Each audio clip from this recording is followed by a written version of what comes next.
Hola, buenas tardes, buenas tardes. Buenas tardes, maestros, ¿cómo están? Gusto en saludarlos. Muy buenas tardes a todos, bienvenidos al programa 2 del conversatorio. Así es, maestro Mario, y pues tenemos el compromiso del tema este que estuvo la semana pasada, igual de fuerte que el del rock, casi empatado, que es el métodos educativos, ¿no? Y ahorita pues comentábamos antes de comenzar la transmisión, un poco que había cierta confusión porque por un lado hablábamos de sistema, ¿no?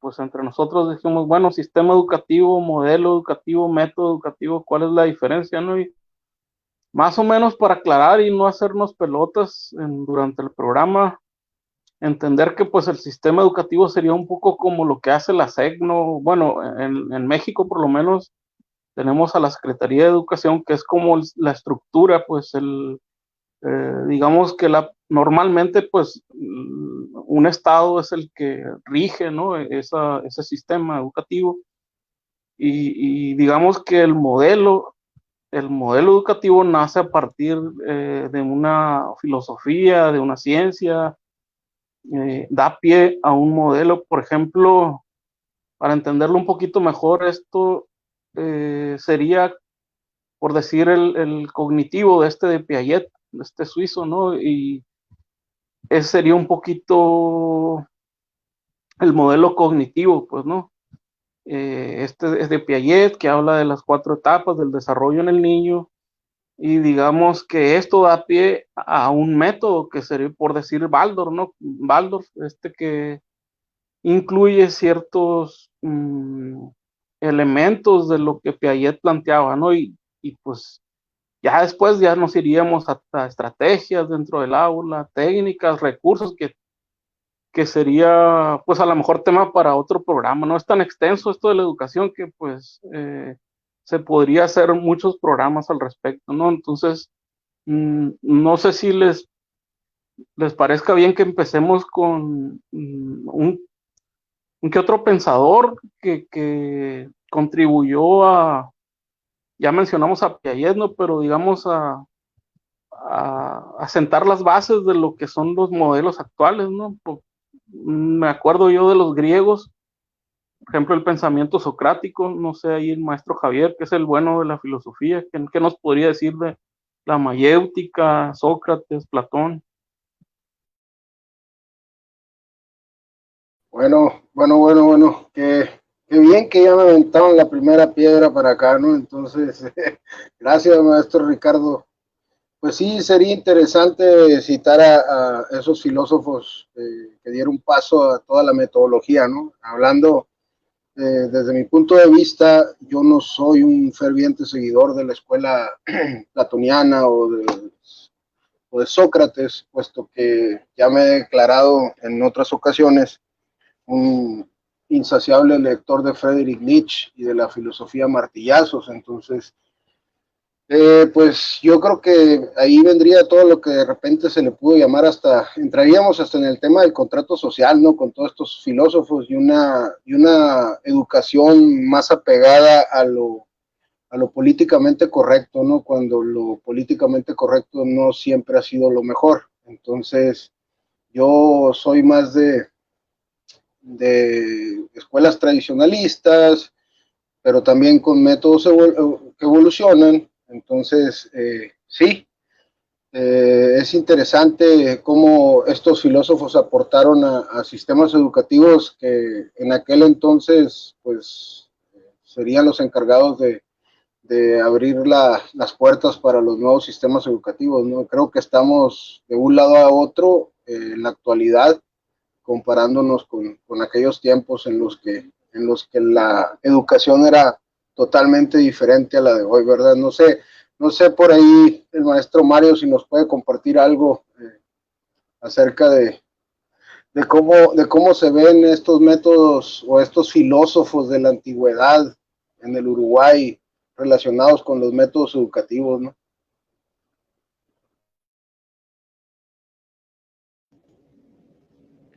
Bueno, buenas tardes, buenas noches por aquí por Uruguay. Bueno, un tema bastante interesante.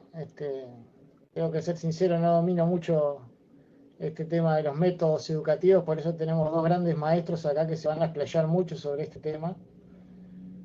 Pero sí comentar que el sistema educativo uruguayo no tiene un método específico. Es algo muy similar a lo que estábamos hablando antes de lo que es el sistema en México, ¿no? Tiene como una mezcolanza de cosas sacadas de otros lados y es como creo son en varios países las educaciones tradicionales que están fracasando. Están haciendo que los alumnos pierdan el interés, la falta de respeto hacia los docentes, la falta de respeto a la institución, que están haciendo que se pierda totalmente el interés por lo que es la educación tradicional. Es así que tanta gente se vuelca a todos estos métodos alternativos nuevos que están saliendo en la actualidad, ¿no? Como este método que se llama Flipped Classroom, que es un método que trata de cambiar el rol de que el alumno tenga más protagonismo que el docente, le mandan la clase a su casa para que la estudie en su casa y cuando llegan al aula realizan más trabajo práctico que otra cosa, que es un sistema novedoso, nuevo, que se está aplicando en Estados Unidos y es un ejemplo de estos nuevos métodos que están surgiendo, como bueno, después más adelante seguramente hablemos sobre el caso Finlandia, ¿no? Así que a rasgos generales más o menos es eso mi aporte. Fíjese, maestro, que ya que toca el tema de Finlandia y retomando un poco hacia atrás, qué bueno gracias por darnos ese punto de vista de los métodos o sistemas educativos del Uruguay y también dándole un poco a lo que nos comentó el maestro Ricardo, pues sí, digamos que todos esos filósofos de la antigüedad serían como los principales en encargarse de crear los métodos, ¿no? Los pioneros de métodos educativos. Entonces, aquí veo que pues usted menciona ese método finlandés o de Islandia o de esos países nórdicos, que creo que el maestro Ricardo tiene bastante conocimiento de ese tema. Y en tiempos en los que veo yo a un sistema educativo, sobre todo en Latinoamérica, decadente, quizás el maestro Ricardo nos pueda nos pueda dar una idea para todos los que estamos aquí y los que nos están escuchando acerca de estos métodos sobre todo nórdicos. Sí, yo un poquito, me quería ir un poquito antes a lo que es la escuela tradicional, ¿no? Porque bueno, nosotros lo platicábamos antes del programa, somos producto de la escuela tradicional, ¿no? Y para tratar de diferenciarlo un poquito con los modelos actuales o con los métodos actuales sería ubicar primero, ¿no? De dónde viene esta escuela tradicional o de qué se trata, ¿no? Y principalmente para ubicarla, era más o menos un poco como el maestro era el centro del modelo, pues, ¿no? De la enseñanza, la máxima autoridad y el alumno, pues, digamos que era una figura pasiva, que se busca más que el aprendizaje, pareciera que se busca más la disciplina, la formación, la obediencia. Un ciudadano, incluso por lo menos en la experiencia mexicana, de ciertos sectores de la educación mexicana sería un ciudadano obediente, ¿no? Un ciudadano que esté dispuesto a, pues, pelear por la patria si es necesario, que esté dispuesto a, ¿cómo se puede decir? No tanto a pensar, sino a obedecer, pues, ¿no? Y digamos que es el máximo defecto que se le encuentra a la escuela tradicional, porque no todo es negativo de hecho hay muchas cosas de la escuela tradicional que servirían a la escuela, a las escuelas actuales, ¿no? Pues más o menos mm, exponía el maestro la clase, digamos que los resultados eran lo importante, y digamos que después vienen, más bien conviven estos modelos, ¿no? Como Montessori de principios del siglo XX, conviven con esta escuela tradicional. Y digamos que lo que ve María Montessori como innovación allá pues a inicios del siglo XX en Roma es que le da como al niño el protagonismo, pues quiere que el niño sea activo en su aprendizaje, eh, eh, que sea, por ejemplo, él el que determine como su currícula, bueno, va a estudiar matemáticas, pero le vas a dar cierta libertad para que él encuentre el horario en donde la curiosidad que tú le despertaste como guía va a hacer que él quiera hacer a lo mejor arte o matemáticas o estudiar historia. Entonces, más o menos sería como en palabras muy poco científicas o muy poco técnicas lo que trata el modelo Montessori, ¿no? Entonces, por ahí ya dijimos el primer método, ¿no? Entonces, ella creía que los niños pues necesitaban como largos periodos de concentración, pues, ¿no? Para diferenciar un poquito. Finlandia para mí pues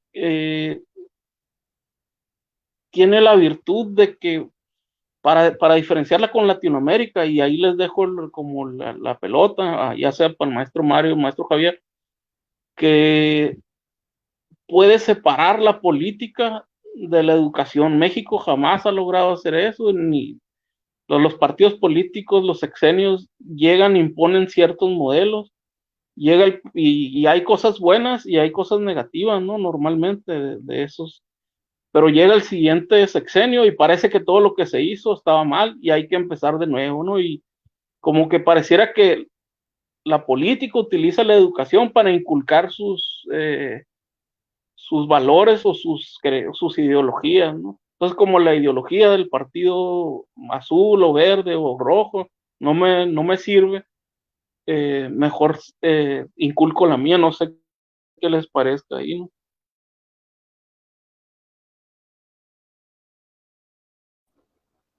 Pues yo, yo por intervenir un poco ahí en lo que comentaba, maestro, eh, muy de acuerdo con lo que dice, para empezar, ¿no? Acerca de la figura que tenía el maestro, ¿no? Él se dedicaba a enseñar y las personas solamente a escuchar, sin considerar diferentes factores que nos hacen seres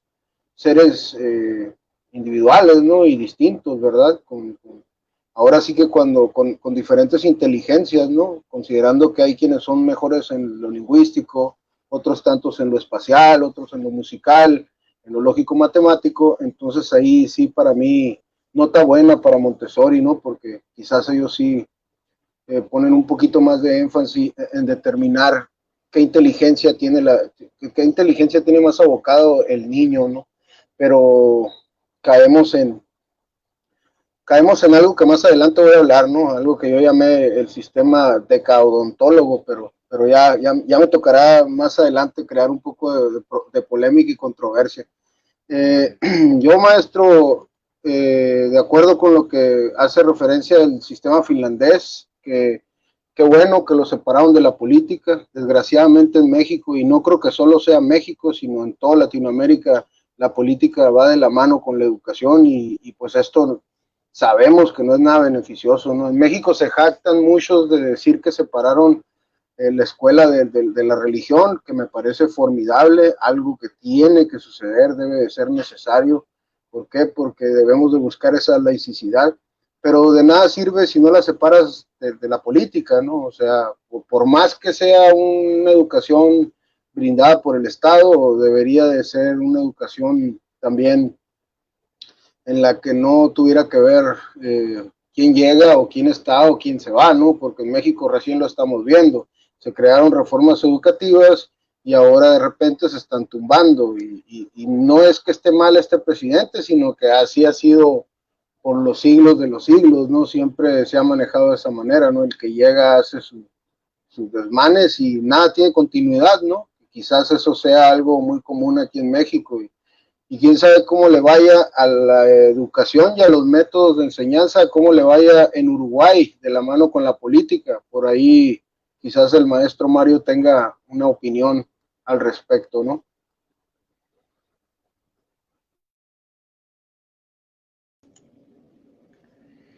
Bueno, eso es un tema un poquito escabroso por aquí. Voy a aportar otra cosita y después, más adelante, les comento algo sobre nuestro sistema uruguayo. Quiero que entre un poquito más de gente de Uruguay, así creamos un poco más de polémica. Les voy a comentar los 10 pilares del sistema educativo finlandés. ¿En qué se basa el sistema educativo finlandés? Les voy a leer un poquito acá los 10 pilares de manera resumida porque es un poquito más extenso, pero el punto número 1, los docentes son profesionales valorados. La educación es una profesión con prestigio y los profesores tienen gran autoridad en la escuela y en la sociedad. El punto 2, la educación es gratuita y por lo tanto accesible a todos. El sistema educativo público establece que la educación es obligatoria y gratuita entre los 7 y los 16 años y debe ser impartida por centros públicos. El punto número 3, el reparto del dinero público se hace de forma equitativa. Los fondos estatales se reparten de forma justa entre los centros. Punto número 4, el currículo es común, pero los centros se organizan. Es como que hay un currículum general para todos, pero cada uno de los centros tiene sus puntos particulares. Número 5, la educación se personaliza. Desde los primeros cursos se interviene para apoyar a los alumnos con necesidades especiales.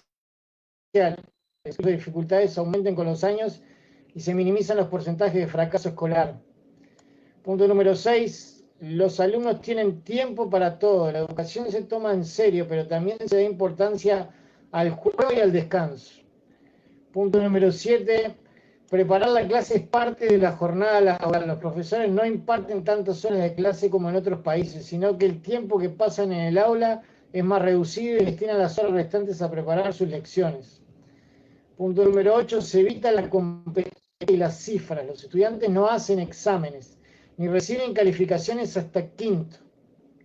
Curso de 11 años, hasta quinto, que sería un curso de niños de 11 años. A partir de ahí comienzan a recibir calificaciones. Punto número 9, se premia la curiosidad y la participación. La imaginación y la capacidad de emprendimiento son muy apreciadas en la sociedad finlandesa. Y el último punto, los padres se implican. La sociedad y las familias consideran que la educación es fundamental y la complementan con actividades culturales.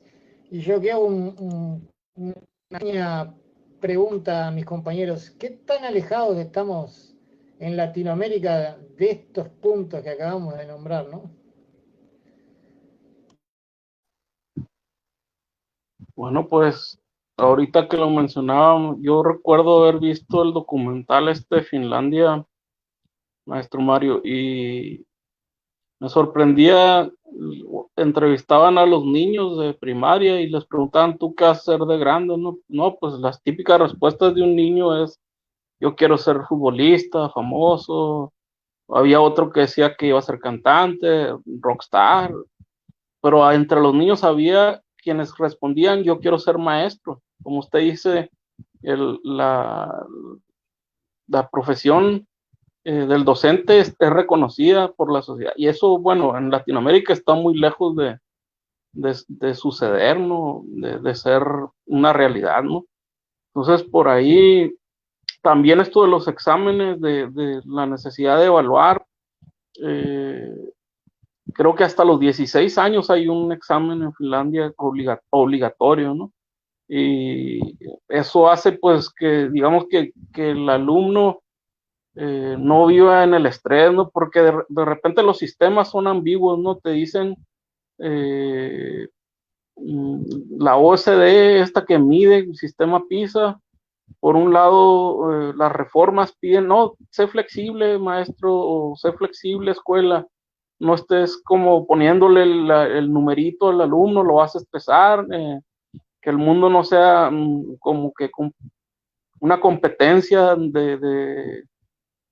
que estrese al alumno, ¿no? Sino que un aprendizaje cooperativo, una visión como de solidaridad, de colaboración, pero luego vienen y te evalúan y te exhiben, publican los números, pues y dicen México rezagado respecto a Uruguay, respecto a Chile, está en el lugar 58. Entonces, igual la presión es para la escuela, si es pública o privada, ¿no? Los directores, la escuela, el maestro vive esa presión de que van a evaluar mi clase y qué tal si salen reprobados los alumnos. Entonces, ese tipo de barreras, por lo que plantea usted de Finlandia, no, no las viven ellos, pues no en su estructura, ¿no? No sé qué le parezca al maestro Javier.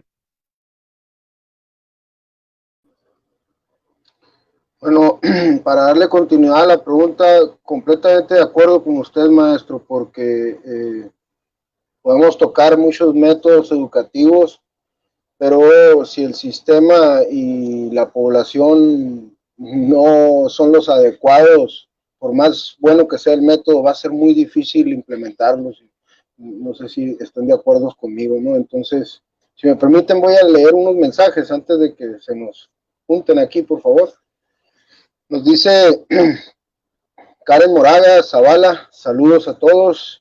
Armando Guerrero Galindo nos dice, hay muchos aspectos en Finlandia que no podemos comparar con países como México y muchos otros. Un saludo a los dos. También Karina Delgado Guerrero nos dice, hola, me voy a tomar un tiempito aquí. Hola Karina, ¿cómo estás? Nosotros estamos hablando de educación. Me da mucho gusto en verte. Saludos a la familia. Entonces, me parece que dio en el punto, maestro, porque podemos hablar mucho de métodos educativos, pero en realidad somos sociedad, somos país, tenemos ciertas diferencias, ¿no? Y los países tienen diferentes vicisitudes también, entonces no es la misma la cultura que se vive en Finlandia que la cultura que se vive en México, estará usted de acuerdo conmigo, entonces ahí es donde yo dejo esa, también devuelvo la pelota diciendo que sí, estoy de acuerdo que métodos como Waldorf, Montessori, todos ese tipo de métodos, ¿no? Pudieran ser muy innovadores y muy buenos, pero digamos que pudiese decirse que si no son los padres adecuados o los hijos adecuados, el método no funcionaría. Esa sería mi pregunta. ¿Necesitaría caer en las manos adecuadas el método para funcionar? Por ahí, maestro Ricardo, usted que es más especialista en el tema que nosotros, si nos puede ayudar. Pues es que, bueno, ahí me surge otra cuestión a mí, ¿no? Cuando, es cierto, Armando, un saludo para él ahí, Karen también. Eh, la cuestión del primer mundo contra el tercer mundo, ¿no? Realidades muy opuestas y simplemente, bueno, yo voy a hablar de México porque es lo que conozco. Ahorita maestro Mario podrá decirnos Uruguay, pero la educación en México por lo menos difícilmente representa un medio para, debería, pero difícilmente representa un medio para avanzar socialmente, ¿no? El ciudadano, el alumno, muchas veces encuentra fuera del sistema educativo mm, realidades o medios más, ¿cómo se puede decir?, más sencillos para alcanzar, por decir, estabilidad económica. Y es un poco lo que le ocurre a Cuba, pues, ¿no? Que tienes doctores de repente en física que andan trabajando de conserjes, o en México, por ejemplo, un ingeniero que de repente, que no tiene nada de malo, es un trabajo honrado, pero me refiero que no está haciendo lo que se preparó, pues la educación no le está, cosa que en Finlandia difícilmente ocurre, ¿no? O un ingeniero que pone su puesto de hot dogs, eso es muy común en países como México, ¿no? Pero antes de continuar con la comparación y Finlandia, yo voy a mencionar el método Waldorf, de Rudolf Steiner, un austriaco por ahí, porque es muy parecido a lo que es Montessori, pero ellos dividen, bueno, este señor que pues parece salido de una película porque hizo innovaciones desde la agricultura hasta en el arte, en la educación. Entonces era un de esos todólogos que de repente encuentra o divide el desarrollo del niño o del individuo en etapas de 7 años, ¿no? Las primeras 7 años, él pone como el énfasis en el juego del niño, la fantasía. Ellos hacen mucho énfasis en lo que es cuerpo, espíritu y mente, ¿no? Entonces, como que dejan, si tú ves una escuela de estas, pareciera que es recreo constante porque los niños están jugando, ¿no? En primaria.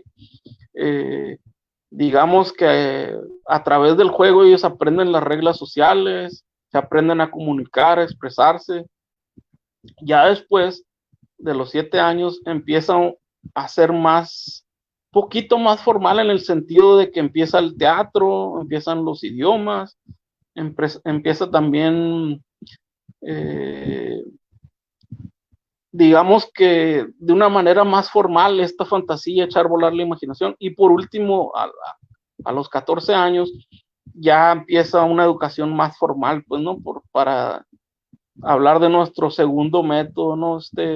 Sería también a inicios del siglo XX, alrededor de 1919 más o menos, empezó a aplicar en Alemania este método Waldorf, que creo que en lo que hemos comentado sobre Finlandia hay ciertos aspectos, por ejemplo, en esta libertad que se le da al alumno para él elegir su currícula, o en esa flexibilidad, ¿no? De que no irte tanto por el resultado, ¿no? En México es mucho la presión del maestro, del director, del supervisor, por las evaluaciones, ¿no? Como que, y no necesariamente las evaluaciones del alumno, sino de la escuela, pues, ¿no? Que de repente se hacen públicas y de pronto, digamos que salir no, no suficiente, pues que tu calificación no sea la adecuada. Le puede dar a un negocio, por ejemplo, educativo, le puede dar en la torre, ¿no? Porque pues, ¿qué papá va a querer escribir a su hijo en una escuela que no da los resultados suficientes, ¿no? Y ahí, bueno, ya dejo hablar al maestro Mario porque estoy acaparando.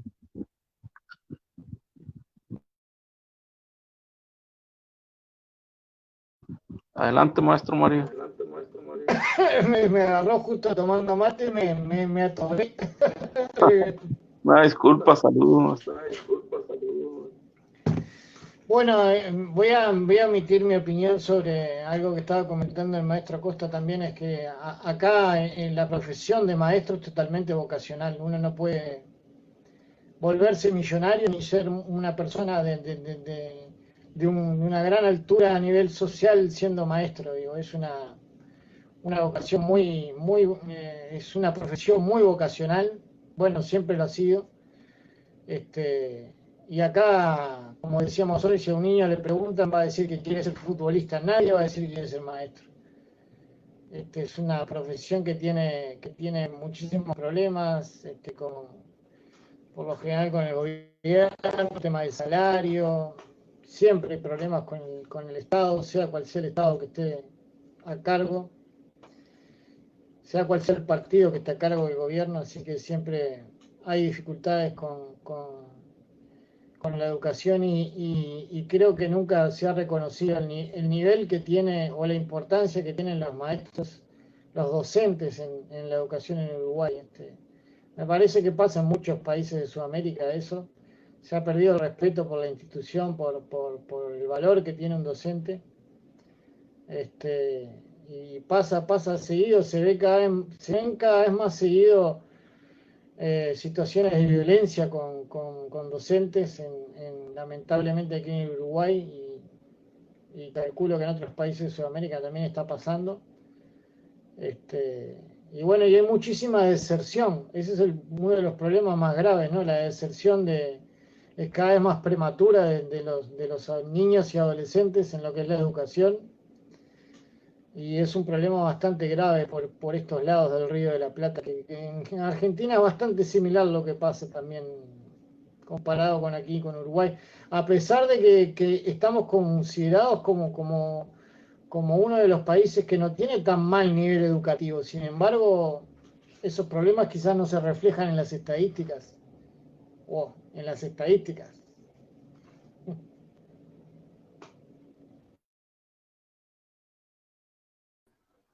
Bueno, buen dato, maestro, la verdad, bastante interesante. Yo estuve haciendo un poquito de tarea y sí vi que el Uruguay está por encima de muchos países en educación. Fíjense que yo me voy a extender un poquito aquí, pero también es un análisis que quiero hacer. Me voy a atrever un poco también y después le voy a pedir su punto de vista a cada uno de ustedes, ¿no?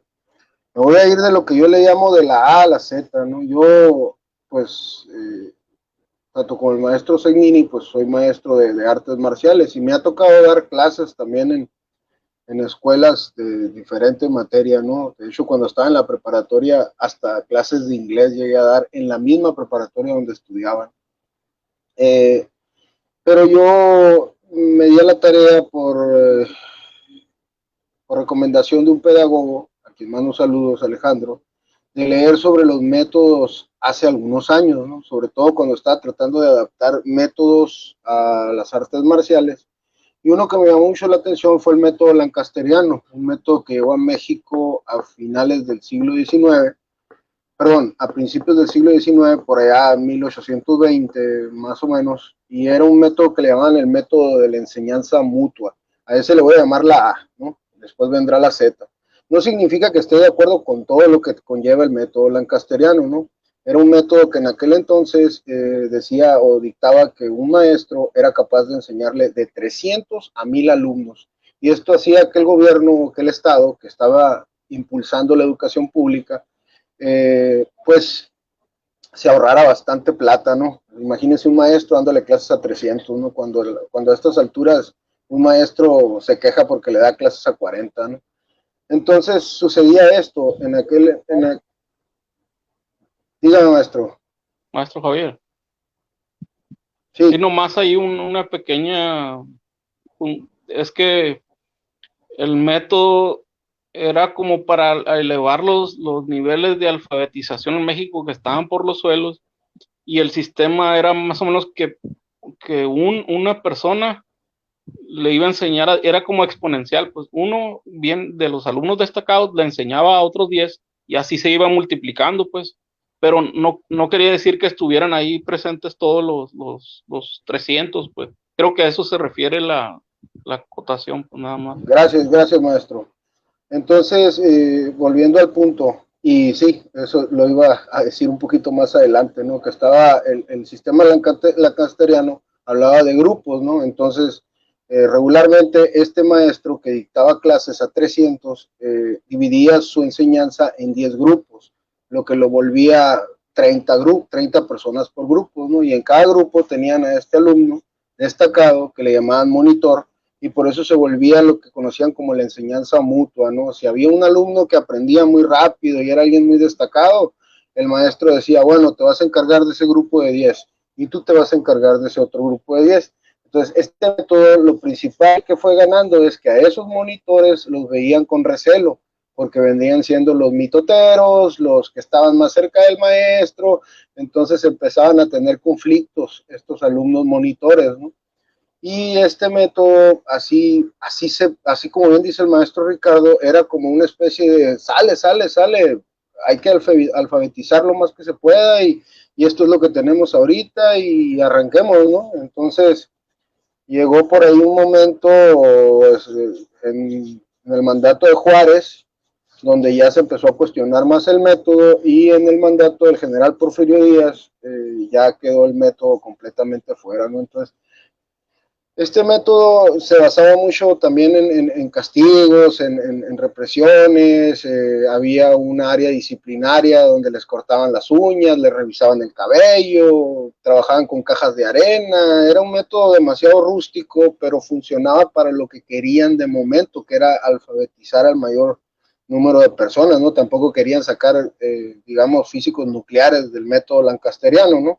A mí lo que me parece muy bueno de este método son los monitores, y el maestro Mario estará de acuerdo conmigo que nosotros como profesores de artes marciales, o algunos de nosotros, utilizamos a esos monitores, y los utilizamos sobre todo a los grados más avanzados para que corrijan a los grados menores, y no por esto significa que sean instructores ni maestros, simplemente están en el camino de aprender a ser maestros.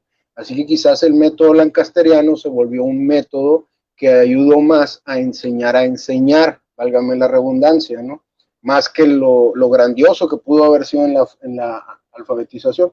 Ahora me paso al método de la Z, al que les comenté ahorita, que es el que considero que en estos tiempos estamos viviendo. Y aquí sí me voy a traer un poco, una disculpa a todos aquellos que se vayan a sentir ofendidos, pero pues no va con esa intención, ¿no? En la actualidad estamos viendo profesores. A mí me ha tocado, debo de mencionar que a mí me ha tocado buena suerte, porque de 10 profesores que han tenido mis hijos, por decir un número, han tenido más, pero de 10, 9 han salido muy buenos profesores, y yo no soy de las personas que me meto en la enseñanza o que le quito el valor al profesor. De hecho, en una ocasión me mandó a hablar un director, el director César del Colegio Muñoz, a quien le mando un saludo, para llamarle la atención a mi hija, y yo lo que hice fue darle la razón al director. Y también a la directora Teresita de ese mismo colegio le di la razón en muchas cosas. Entonces yo sí creo que tenemos que respetar a los buenos maestros, ¿no? Entonces ahora sucede esto, en los tiempos actuales está un maestro. Lo primero que se hace es un grupo de WhatsApp. Y se los digo con conocimiento de causa, porque a mí me han agregado a esos grupos de WhatsApp. En ese grupo de WhatsApp son las 7:30 de la noche y hay 20 mamás investigando la tarea de sus hijos para hacerla.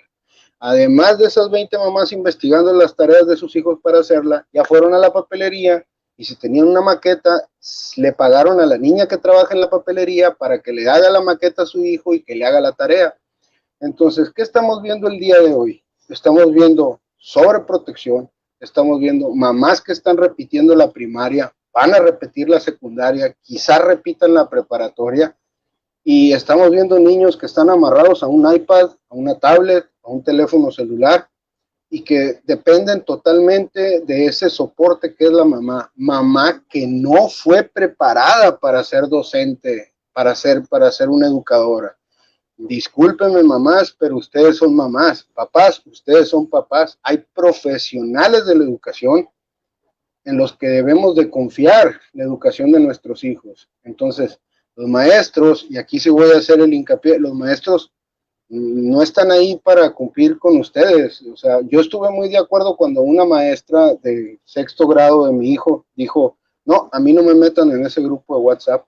Y durante todo el trayecto de ese año no estuvo en ese grupo de WhatsApp. Y en ese grupo nada más se veían quejas, que porque la maestra no quería ayudar a ninguna mamá. Pero ¿por qué va a ayudar la maestra a alguna mamá si el horario de la maestra termina a las 2 de la tarde y tiene una vida social?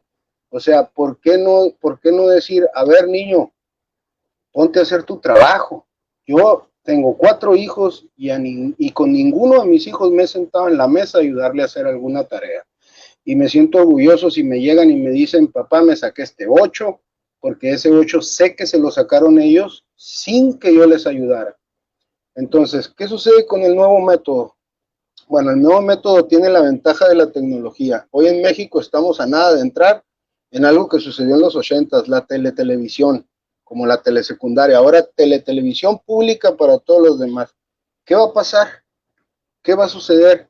Si ya de manera presencial los padres estaban encima de los hijos con esa sobreprotección y con esa idea de que no le pongas una calificación baja a mi hijo porque yo vi que se esforzó, yo vi que aprendió, yo vi que es muy bueno. A estas alturas ya no se puede reeducar. Ya no puedes decir, este niño no puede pasar a quinto, este niño tiene que ser reeducado, no se puede reeducar. Además existen muchos factores como el que pasó hace unos 10 años, en que estaba de moda decir que su hijo tenía déficit de atención, o sea, era hasta moda, tú veías hasta con felicidad a mamás decir, es que mi hijo tiene déficit de atención, pues sí, pero ese déficit de atención quizás era un déficit de atención, pero de atención de los padres, no algo realmente cognitivo. Entonces, sé que este comentario puede ocasionar ciertas, ciertas bueno, incomodidades, no lo hago con esa intención, más bien les digo, lo dejo ahí para que genere un diálogo, para que dejen algún comentario. La verdad, yo sí creo que se debe dignificar la profesión de un profesor, debe tomarse en serio el trabajo que ellos hacen.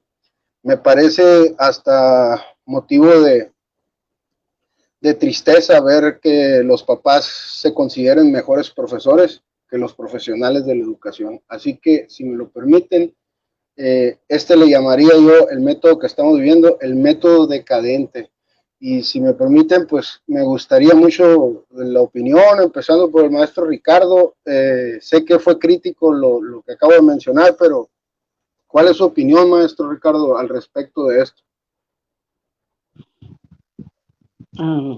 Bueno, sí, estoy de acuerdo con algunas cosas, ¿no? Igual en otras no coincido, pero digo, se vale, ¿no? Diferir.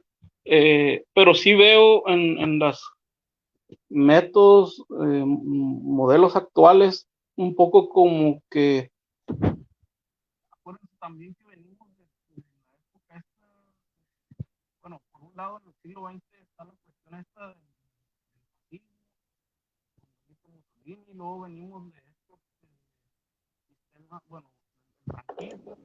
No se escucha más. Bueno, bueno. Ya me escucho, ok, perfecto.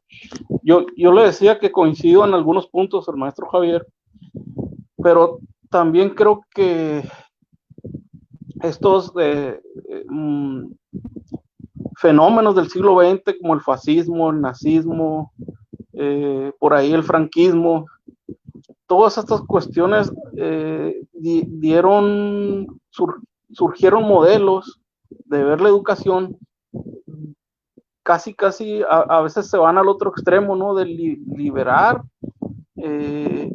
al alumno. A veces ya has visto casi como con culpa regañar al alumno de que cómo un maestro se atreve a aplicar un castigo. Y sí, el padre de familia hacía equipo con el maestro y no cuestionaba lo que el maestro normalmente, si le aplicaba un castigo al hijo, pues no cuestionaba. Y ahora parece que el papá hace equipo con el niño. Tal vez es un poquito también la culpa de que son padres ausentes, ahora los dos trabajan, llegan en la noche y el niño les da la versión de que el maestro sacó 7 o 6 o 5 y digamos que el maestro o la clase le aburre, pobrecito yo, se ve al niño como víctima, pues, ¿no? Y sí, estos modelos surgen también después de la Segunda Guerra Mundial. Me acordé de este en particular, del Reggio Emilia, de este pueblo en Italia, que surge este método a partir de la posguerra, pues, ¿no? Y este maestro, este pedagogo y psicólogo después, de apellido medio extraño, Malaguzzi, él, digamos que parte de lo que viven en la Italia de Benito Mussolini, del nazismo de la Alemania, entonces da pie a este sistema en donde quieren liberar al niño de la opresión. O sea, es como niño, sé libre en la escuela y que la escuela sea como tu casa, es más o menos lo que él quería. Y venimos de estos modelos educativos, pues si los aplicamos a una realidad, yo creo que eso ocurre mucho con la educación, pues que se aplican modelos que ya no sirven para la realidad actual. Y ahí sería como mi conclusión, pues a veces son modelos que surgieron en la revolución industrial, estos de las, pero ahorita estamos viviendo una era tecnológica donde los alumnos nos superan, ellos saben más sobre computadoras, softwares que nosotros, pues incluso manejan videojuegos, y no quiere decir que sea 100% positivo, ¿no? Pero podríamos aprovechar esa tecnología nosotros como adultos en las escuelas para enseñarles, ¿no? A eso me refiero, ¿no? De que esa tecnología en que nos superan ellos, bueno, tiene doble valor, pues por un lado puede ser negativo si se pierde el tiempo solo en videojuegos, que no le dejen nada, pero en la escuela le podemos enseñar, es un poco como las redes sociales, pues, ¿no? Tú puedes tener Facebook, Twitter, Instagram y utilizarlo para compartir a lo mejor lo que estás comiendo o estoy aquí en tal parte con mis amigos, publicar tu vida social y sentirte famoso por un tiempo, o le puedes enseñar al niño a darle un uso donde aprenda, donde busque a lo mejor quién está produciendo conocimiento acerca de los temas de su interés. Pues. Creo que la escuela se quedó desfasada en los modelos, pues, y tiene que ver con el comentario del maestro Javier y con la incapacidad de la escuela actual para adaptarse a las nuevas realidades, pues, ¿no? Adelante, maestro Mario.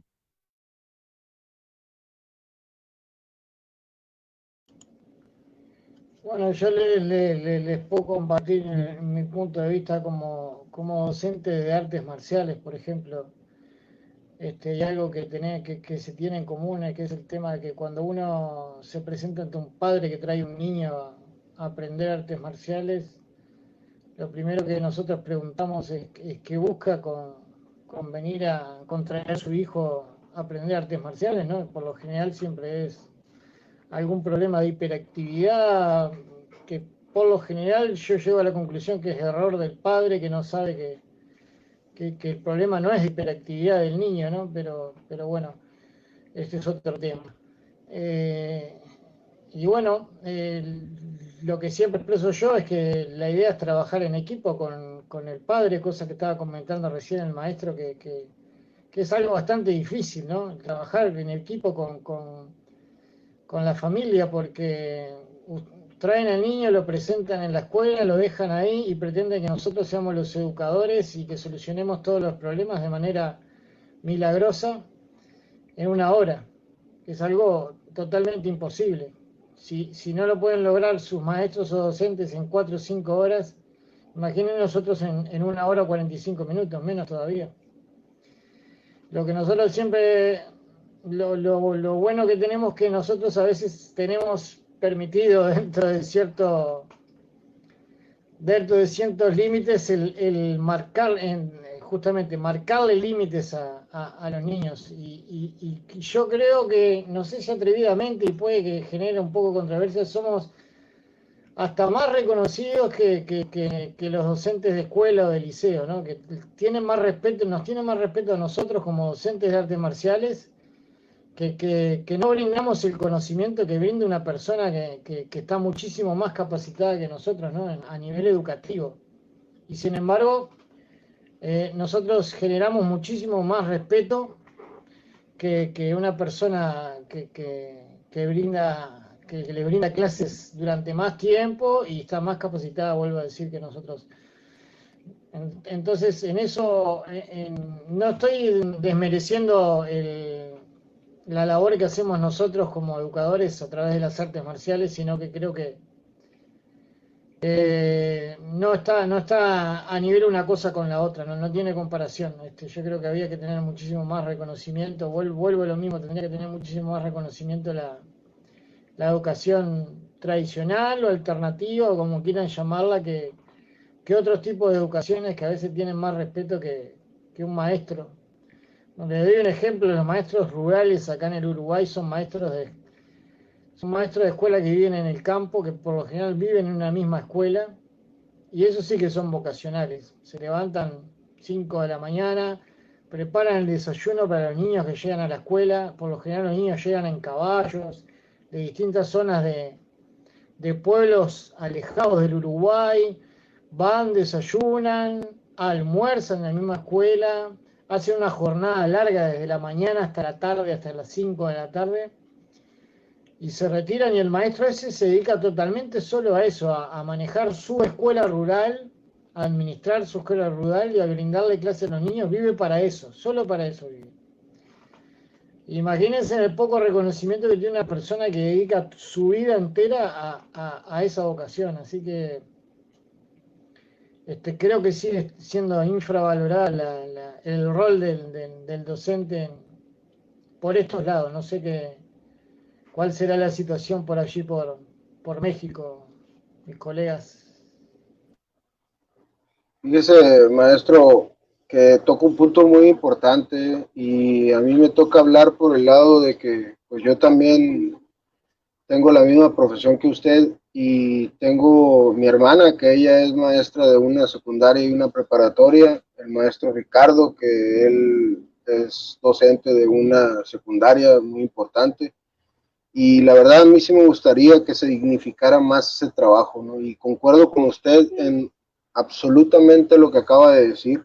Sí veo que nos tienen mucho más respeto a nosotros que a un docente de escuela, pero pues son, digamos que también son plataformas diferentes, ¿no?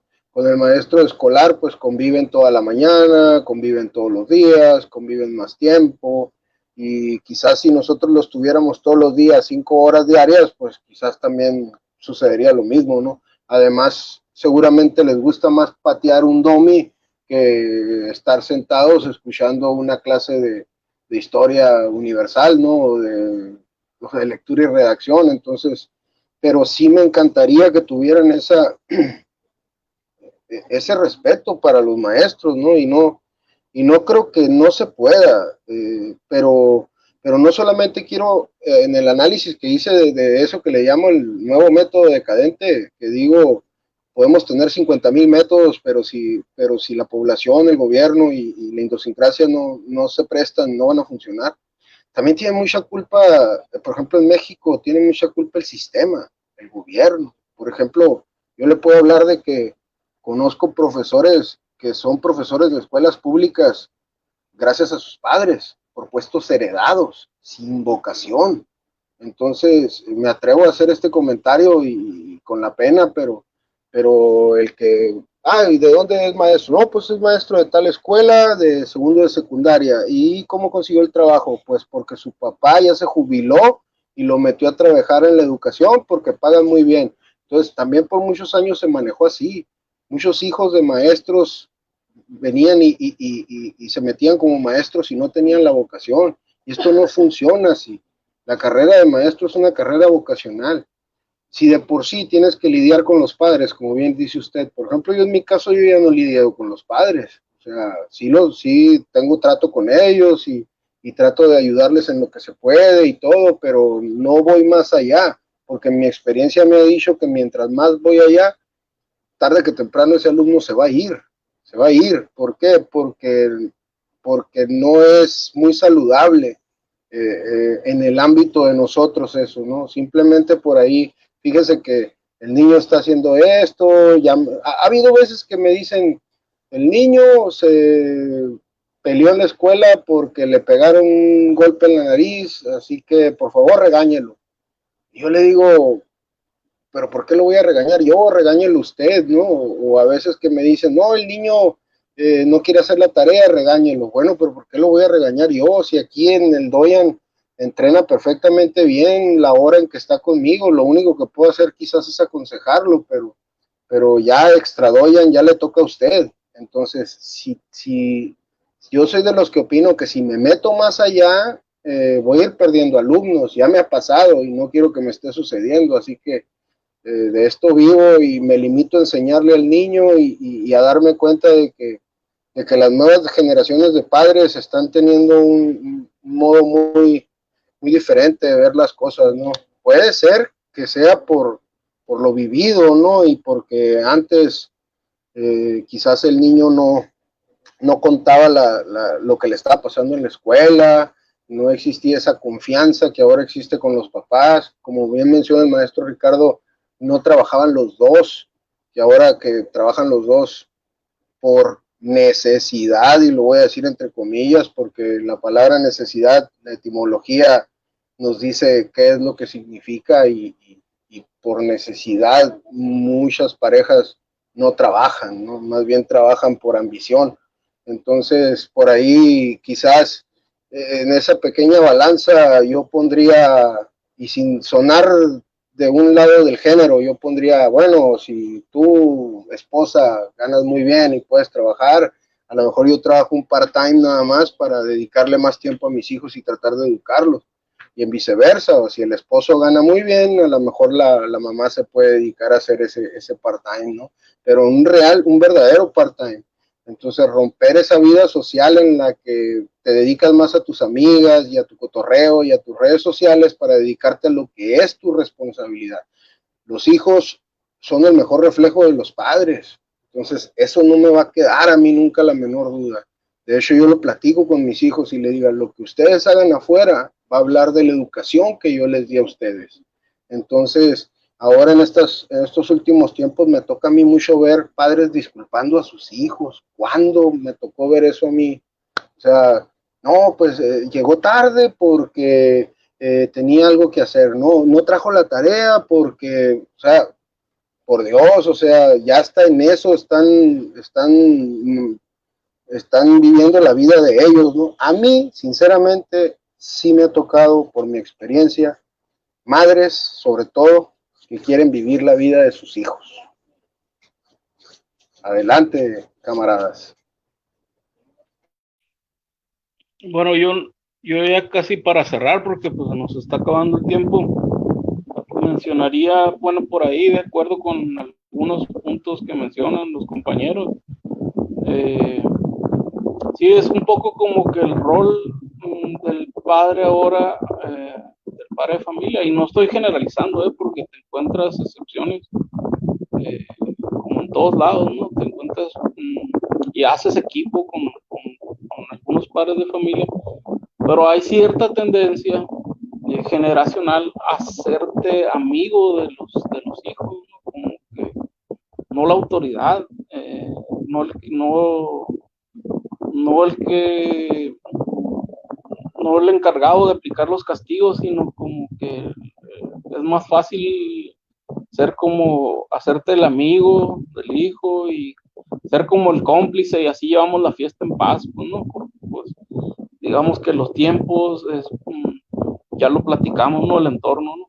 Pero por ahí yo finalizaría con dos métodos, ¿no? Que no hemos mencionado por ahí. En Estados Unidos surge el método Harkness, que es como de mesas redondas, ¿no? Donde los alumnos se colocan en mesa redonda y dialogan, ya sea acerca de matemáticas, historia, y según lo que el, el, como el inventor de este método dice que favorece la comunicación, la socialización, y digamos que el alumno destacado ahí, como lo que hablamos un poquito de Lancaster, nivela al alumno que anda un poco bajo en aquella materia, y viceversa, ¿no? Si tú andas bien en español y yo ando mal en matemáticas, pues tú me asesoras en matemáticas y yo te ayudo en español, ¿no? Entonces es un poquito como esa dinámica que se forma. Y concluyo mencionando el método Sudbury, que es un método que aparece a fines del siglo XX, en 1968, en Estados Unidos, y está vigente en Estados Unidos, Canadá, por ahí Japón también, y digamos que es una escuela democrática, ¿no? Donde los alumnos, todos, incluso alumnos, maestros, directivos, someten a votación las decisiones, incluso de la currícula, van ayudando a conformarla, ¿no? Los mismos alumnos. Ese es, y que otro de los principios es que el alumno tiene que ser activo en el aprendizaje, pues él tener la iniciativa del aprendizaje, de que esta esta metodología, por ejemplo, del aprendizaje basado en problemas, pues de motivar al alumno y engancharlo en algún problema que lo motive para investigar, pues, y que no sea el maestro el que esté imponiendo, vamos a aprender sobre esto, ¿no? Y sobre lo que comentaba el maestro Mario de las artes marciales, sí creo que hay otros factores ahí, ¿no? También mmm, tiene su mérito la disciplina, pues, las artes marciales de jalar la atención y lograr cosas que a lo mejor en el aula no, que el maestro no, tal vez no logre con el alumno, ¿no? Y como lo dice el maestro Javier, pues se imponen a veces muchos temas, muchas materias que tal vez en las artes marciales se ven de una manera un poco más lúdica, ¿no? El alumno como casi como que estamos en un juego, obviamente que es un aprendizaje y es una disciplina que también tiene su valor, y a lo mejor el maestro podría tomar tips de ahí, de las artes marciales, para funcionar dentro de un aula, porque no, yo lo he visto con el maestro Javier ahí, cómo se dirige a los alumnos y cómo utiliza la filosofía de las artes marciales para transmitirles, pues, conocimientos, ¿no? Pues a través del Bushido, por ejemplo, del código samurái, o ahorita por recordarme de algo, ¿no? Y yo creo que con esto yo cierro y le dejo, pues, al maestro Mario la palabra, ¿no?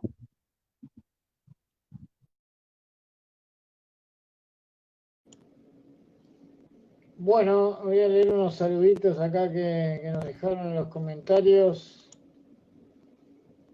Nos mandan saludos Luis Octavio Martínez Luján, saludos. René Carrillo, saludos.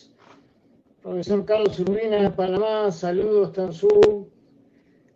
Bueno, yo cerrando también agradecer a todos por haber participado de nuestro segundo programa bueno, acá unos energúmenos que pasaron por al lado de mi ventana gritando, dale vos, dale Peñarol, porque se viene el clásico, Peñarol Nacional, acá en Uruguay, un partido muy importante, un partido de vida o muerte acá en Uruguay, así que ya estamos viviendo el clásico desde esta noche. Agradecer a todos,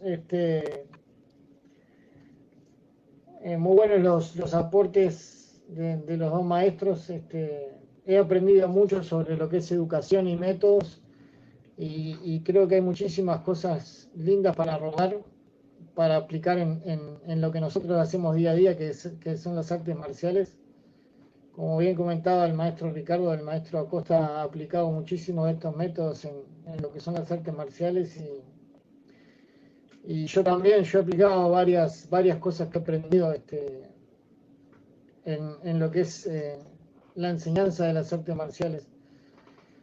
Y bueno, dejar como conclusión que abramos un poco los ojos, cambiemos un poco la educación, que la educación tradicional va en declive y va a terminar haciendo que todos abandonen la educación, que los niños y los adolescentes abandonen a edades más tempranas si seguimos por este camino tradicional. Innovar, buscar alternativas para mantener el interés en nuestra juventud, y eso. Un saludo muy grande y muchas gracias.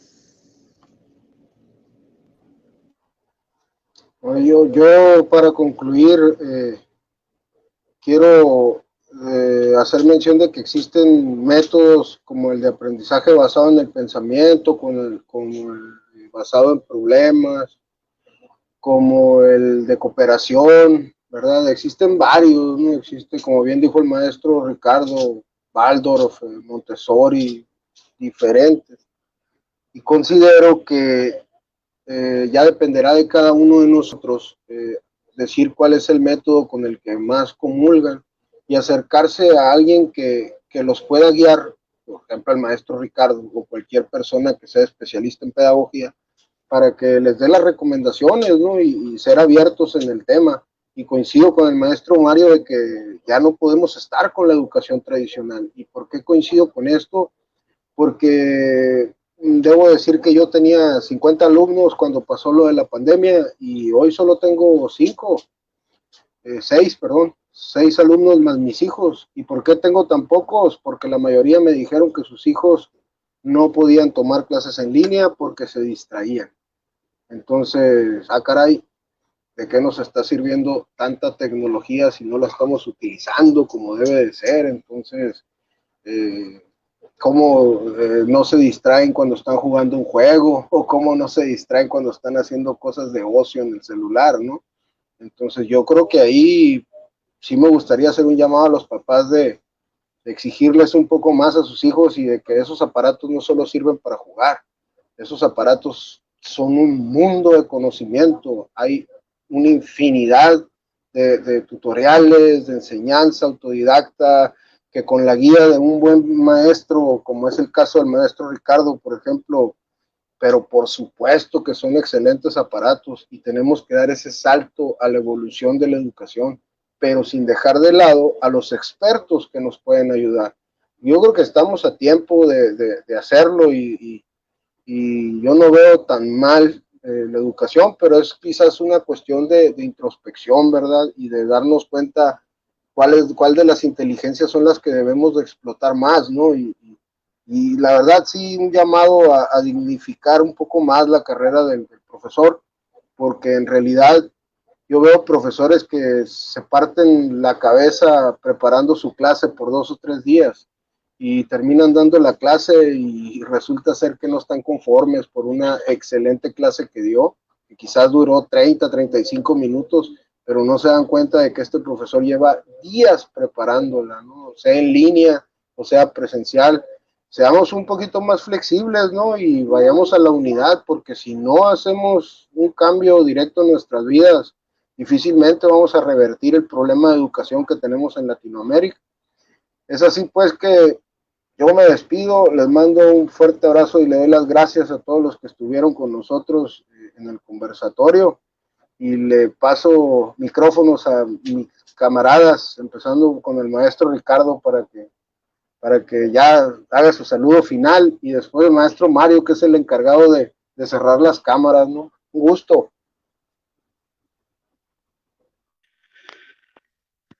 Bueno, gracias, maestro Javier. Pues sí, ya imposible mencionar, digamos, a todas las corrientes, ¿no? Creo que por ahí quedan muchos. eh, Pablo Freire con la pedagogía de la liberación, está por ahí Howard Gardner, de Harvard, hombre, que tiene es revolución pedagógica de las inteligencias múltiples, pero no hay, digamos, tiempo para abarcar todo el mundo de temas que te dan o hablar sobre la educación.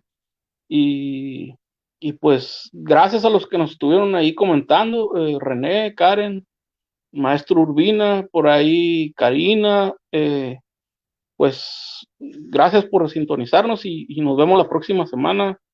Saludos.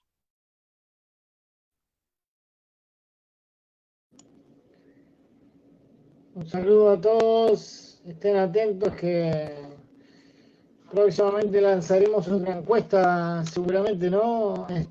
Para ver de qué tema quieren hablar en nuestro próximo conversatorio. Saludos, buen fin de semana, que gane Peñarol. Chau, Arriba, chau. Peñarol. Arriba Peñarol.